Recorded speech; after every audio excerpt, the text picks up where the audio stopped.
Hello, good morning students. Today we will discuss about another chapter in English grammar. We have subject and predicate. This lecture or this video is for both class 6 and 7 because subject and predicate is in the syllabus of both the classes 6 and 7. Subject and predicate. What is subject and predicate? It is the part of a sentence. Sentence, you know, whatever we speak in language, we have to speak sentence. And what is a sentence? A sentence is a group of words that gives a clear meaning and sense. So there are so many parts of sentence. We will discuss today about these two parts, subject and predicate. What is subject? Subject is the main part of a sentence. So today we will discuss about subject and then after predicate. Subject, the part of a sentence. Subject is a part of sentence because it may be one word, two word, three word or more than three words. So subject, you should not say that subject is a word because subject may be more than one word or two word or three word. So it is a part, it is an important part of a sentence. So subject is a part of sentence which names the person or thing we are speaking about. Suppose we are speaking about our school. So who is speaking? I am speaking, then I is the subject. And I am speaking, or suppose that I am not speaking, but for next sentence, my phone is ringing. So who is ringing? Phone. Phone is not a person. It is a thing. So subject is the part of a sentence that names a person or thing that we are speaking about. Who is ringing? Phone. So we are speaking about phone. So my phone is ringing. In this sentence, my phone is subject. Here comes the next examples. He teaches us English. So English and us are objects. I will teach you about object later on, but now he is the subject. Then who teaches us English? The answer comes he. So that he is subject. And one more thing, you are thinking that subject comes at the beginning of sentence. What are you thinking? No. If you are thinking this, that is wrong. Subject may come at the beginning, in the middle or at the end of the sentence also. So you need to search that part of the person or thing which we are speaking about. So search that part, not just write this one is in subject and this one is predicate. No, you will have to understand what exactly the subject is. That I have explained in the next point or next example. This one. Here comes the bus. Here, this one is not subject. Comes is also not subject. It is a verb. The bus is subject, but the bus is used at the last of the sentence. So, it is not necessary for the subject to come at the beginning. Subject may come at the beginning, at the end, or even in the middle of the sentence. In the next example, let's see what happens. On the top of the mountain lives a hermit. Hermit means saint. So on the top of the mountain lives a hermit. Your subject is at the last. See, a hermit is subject. That means subject may be at the last, at the beginning, or anywhere. So you need to exactly understand the subject, not to underline in a hurry that this first two words or first word or second word would be the subject. No. So this is, and one more thing, there are also some sentences in which we don't use subjects. Those are generally imperative sentences. Students, you might have learnt about the kinds of sentences: interrogative sentence, positive sentence, negative sentence, exclamatory sentence, imperative sentence, and exclamatory sentence. So generally in imperative sentence we have no subject. For example, imperative sentence are those which gives you command, order, or advice. Those are imperative sentence. Suppose, take an example.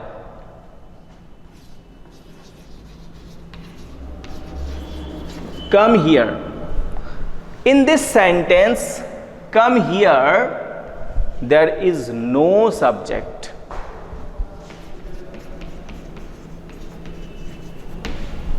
If I say thank you, in this sentence also there is no subject. If I say happy birthday to you, in this sentence there is also no subject.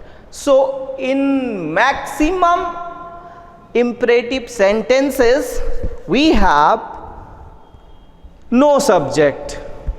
Generally in imperative sentence we keep the subject understood.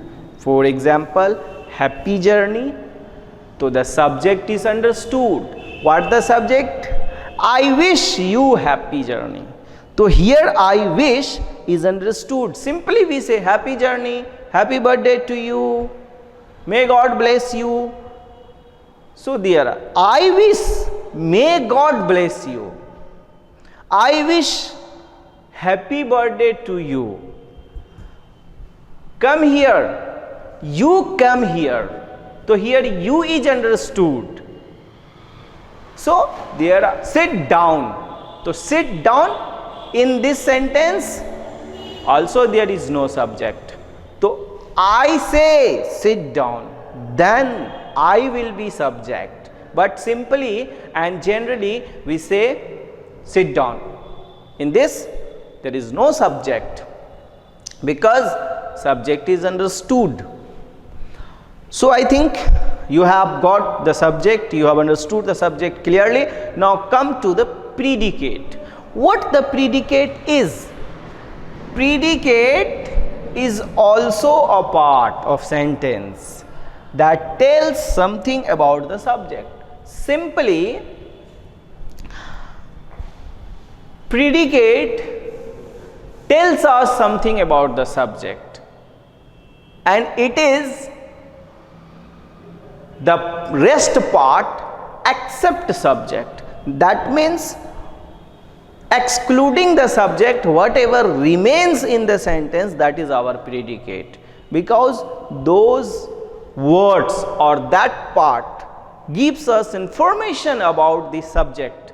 So that part is our predicate. For example,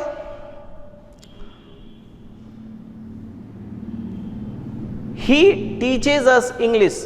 The same sentence I have taken. He teaches us English. Here he is our subject. And cut he out and whatever remains, that is our predicate. Teaches us English. This part is our predicate. Next sentence, here comes the bus.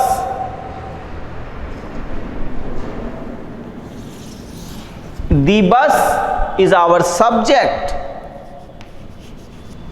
and here comes is our predicate. Because about the bus, this part gives us information. Which part gives us information? This part. About whom? About the bus. So the bus is subject and this part is our predicate. Nature is the best physician. So nature is our subject. Nature is our subject, and that part, that underlined part, is the best physician, is our predicate. So this part gives us information about nature. Which is best, or who is the best physician? Nature. So nature is subject and is the best physician is predicate. And in he teaches us English. Who teaches us English? He. So he is subject and teaches us English is predicate. So remember one formula. If you want to search subject, if you want to find out subject, put a word who and ask the question, and whatever the answer comes, that is your subject. For example, if I say who teaches us English, answer comes he. He means that is our subject. In here comes the bus. Who comes? So bus comes. So bus is our subject.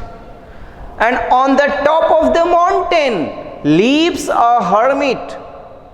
So my question is, on the top of the mountain who lives? Our answer will be a hermit. So a hermit is the answer, and that is our subject. So remember, this is a very good formula, although this formula will not be applicable in each and every sentence, but generally this is very good and it is applicable in most of the sentences. And about predicate, I told you, whatever is done, whatever is said, whatever happens and done to the subject, that is our predicate. And for predicate, I am also giving you a beautiful formula, that is, cut the subject out and whatever remains, that is your predicate. For example, he teaches us English. So cut he is subject, and whatever remains, teaches us English. So teaches us English, this part is our predicate. Cut the subject, nature is the best physician. So is the best physician is our remaining part, that is our predicate. This is subject. So for finding out the predicate, you should cut out the subject and you should take out the subject. Whatever remains in your sentence, that part, that entire part is your predicate, whether there are 2 words, 3 words, 4 words or more than 4 words, it doesn't matter. And here comes the bus. The bus is subject, and here comes is your remaining part, So this part is your predicate. So I think you have understood very well about subject and predicate, and I have also given you the assignment that you will get by YOLO app or by our management, by our WhatsApp group or whatever, and this is what your topic was, subject and predicate. I think you have got it very well. Thank you very much.